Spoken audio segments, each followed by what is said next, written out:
శ్రీ గురుభ్యో నమః. శ్రీమాత్రే నమః. మా రావినూతల భక్తి ఛానల్ని ప్రోత్సహిస్తూ ఉన్నటువంటి మా ప్రేక్షకులందరికీ కూడా ప్రత్యేకమైన కృతజ్ఞతలు తెలియజేసుకుంటున్నాము. మీ యొక్క ప్రోత్సాహం వల్ల మేము 1,00,000 మంది సబ్స్క్రైబర్స్కి మా ఛానల్ రీచ్ అయినందుకు ప్రత్యేక కృతజ్ఞతలు తెలియజేసుకుంటున్నాం. మీ యొక్క ప్రోత్సాహం ఇలాగే ఉండాలి అని చెప్పి మేము ఆశిస్తూ ఉన్నాము. ధన్యవాదాలు. మా ఛానల్ని చూస్తూ ఉన్నవారు, ఇంతవరకు సబ్స్క్రైబ్ చేసుకొని మమ్మల్ని మరింతగా ప్రోత్సహించాలని కోరుకుంటున్నాము. శ్రీ గురుభ్యో నమః. శ్రీమాత్రే నమః. 7 జూన్ 2026 నుంచి 13 జూన్ 2026 వరకు గల కాలానికి రాశి ఫలితాలు ఏ విధంగా ఉన్నాయి, అలాగే గ్రహ స్థితులు ఏ విధంగా ఉన్నాయి, వారాంతంలో గ్రహాల యొక్క మార్పు ఏ విధంగా జరుగుతోంది, ఏ ఏ గ్రహాల యొక్క సమ్మేళనం జరుగుతోంది, అలాగే దృష్టుల విశేషాంశాలు ఇప్పుడు మనము తెలియచెప్పుకుందాము. ముందుగా గ్రహ స్థితులు.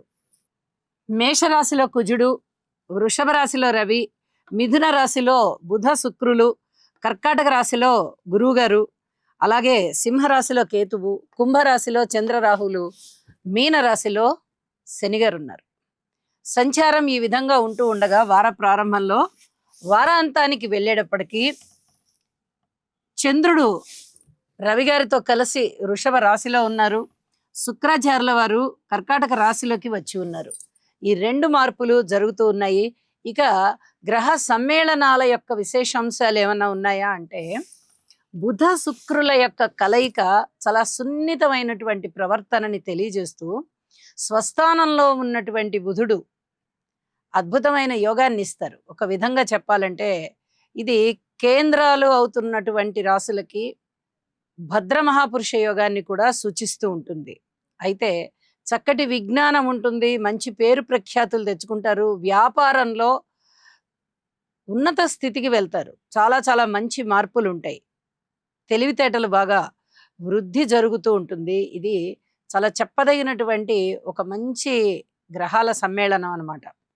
ఇక అలాగే చంద్రరాహువుల గురించి చెప్పుకోవాలంటే కొద్దిగా భయము, పిరికితనము ఇలాంటివన్నీ ఆవహించినట్టుగా ఉంటుంది మనసుకి. ఇది ఏ రాశుల మీద ప్రభావం చూపిస్తుంది అనేది మనం ఆ రాశుల్లో తెలియచెప్పుకుందాం. ఇక గ్రహ దృష్టుల విషయానికి వస్తే శని గారి దృష్టి రవి మీద పడుతోంది. రక్తానికి సంబంధించి, చర్మానికి సంబంధించి ఇలాంటి వాటిలలో ఏదైనా ఎలర్జీస్ ఉండడానికి అవకాశం ఉంది. ఆదిత్య హృదయ పారాయణ చేసుకోవడం చాలా చాలా మంచిది. అలాగే గురువు గారి యొక్క 9వ దృష్టి మీన రాశి మీద అందున్న శనిగారి మీద పడుతోంది. ఇక్కడ శనిగారి యొక్క విశేషమైన పాప ఫలితం ఏదైనా ఉందా అంటే అది తగ్గిపోతుంది. ఎందుకంటే గురుక్షేత్రంలో శనిగారు ఉండడము, గురువు గారి దృష్టిలో ఉండడము, ఖచ్చితంగా శనిగారు కొంచెం వినయ విధేయతలతో ఉంటారన్నమాట. కాబట్టి శనిగారి యొక్క స్థానం యొక్క ఫలితం ఏదైనా దుష్ట ఫలితాలు ఉన్నాయి అంటే అవి ఖచ్చితంగా తగ్గుముఖం పడతాయి అని చెప్పి తెలియచేస్తూ ఉన్నాను. ఇక వారాంతంలోకి వెళ్ళేటప్పటికి రవిచంద్రుల కలయిక ఇది అమావాస్యను సూచిస్తూ ఉంటుంది. అయినప్పటికీ కూడా చంద్రుడు ఉచ్చలో ఉన్న కారణం చేత మనసు కాస్త గట్టిగానే ఉంటుంది. కానీ అది అమావాస్య అవడము, రవిగారితో కలిసి ఉన్న కారణం చేత ఇవన్నీ కొంచెం పిరికితనాన్ని సూచిస్తూ ఉంటాయి. రవి బలం బాగా ఎక్కువగా ఉంటుంది కాబట్టి అంత భయపడాల్సిన అవసరం లేదు. ఎప్పుడైనా రవిచంద్రులు ఇద్దరు చాలా బలంగా ఉన్నారు అంటే చాలా అద్భుతమైనటువంటి ఫలితాలు ఉంటాయి. ఇక్కడ రవిచంద్రుల కలయిక అనేది ఎప్పుడూ కూడా అది అమావాస్యను సూచిస్తూ ఉంటుంది. కాబట్టి అమావాస్య రోజే వారిద్దరు కలుస్తారు. అంటే ముందు చతుర్దశి రోజు కలుస్తారు, తర్వాత పాడ్యమి రోజు కూడా కలుస్తారు. ఆ 3 తిథులలోనూ రవిచంద్రుల కలయిక ఉంటూ ఉంటుంది. కాబట్టి ఇక్కడ రవిగారి బలమే ఎక్కువగా ఉంది అని చెప్పి మనము గ్రహించాలి.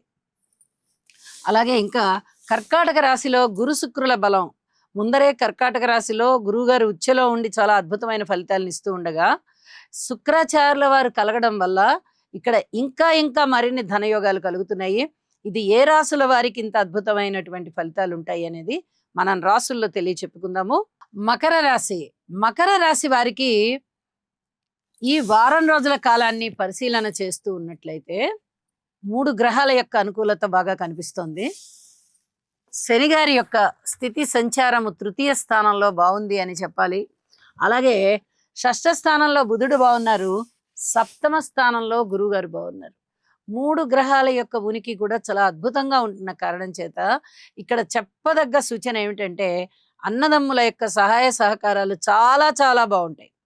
పూర్వం కన్నా కూడా ఇప్పుడు చాలా ఆశాజనకంగా మీరు అసలు సాక్షాత్తు మా అన్నగారే నాకు ఇంత మేలు చేశాడండి, లేదా మా తమ్ముడు నాకు చాలా చాలా సహాయ సహకారాలుగా ఉన్నాడండి అని చెప్పుకోదగే స్థాయిలో అన్నదమ్ముల యొక్క సహాయ సహకారం ఉంటుంది, బంధువుల యొక్క సహాయ సహకారం ఉంటుంది.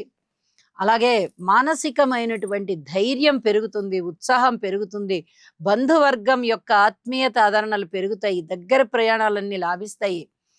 ఎన్ని విధాలుగా మీరు ఆనందించవచ్చు అన్ని విధాలుగాను చాలా వరకు సంతృప్తి కలిగేటటువంటి విధంగా అన్నదమ్ముల యొక్క సహాయ సహకారాలు, బంధువర్గ సహాయ సహకారాలు ఉంటాయి.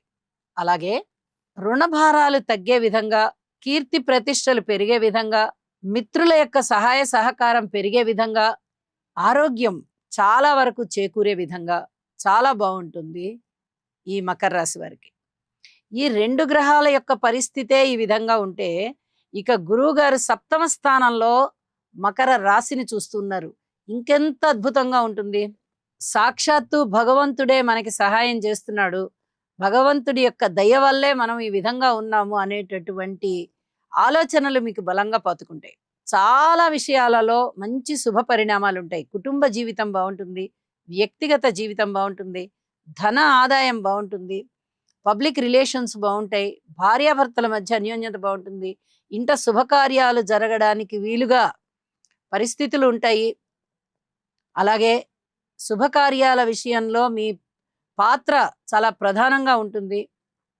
చాలా వరకు అనుకూలమైనటువంటి ఫలితాలే కనిపిస్తున్నాయి, చాలా శుభప్రదమైన ఫలితాలు కనిపిస్తున్నాయి.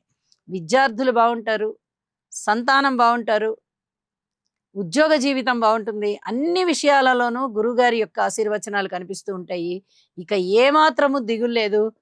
అనేక విధాలుగా భగవంతుడికి కృతజ్ఞతలు తెలియజేసుకోండి. అదే విధంగా స్తోత్ర పారాయణాలు కూడా చెయ్యండి, శివారాధన చెయ్యండి. ఇక వారాంతంలోకి వెళ్ళేటప్పటికీ మారినటువంటి గ్రహస్థితుల యొక్క ఫలితాలు ఏమైనా బాగున్నాయా అంటే అంతగా బాగాలేదు. కాబట్టి ఇక దాని గురించి ఎక్కువ ఆలోచించకుండా వార ప్రారంభంలో ఉన్న ఫలితాలకే మీరు ఎక్కువగా ప్రాధాన్యతనిచ్చి చెప్పినటువంటి పరిహారాలు చేసుకోండి. మరింతగా రాణిస్తారు, మరింతగా శోభిస్తారు. శుభం.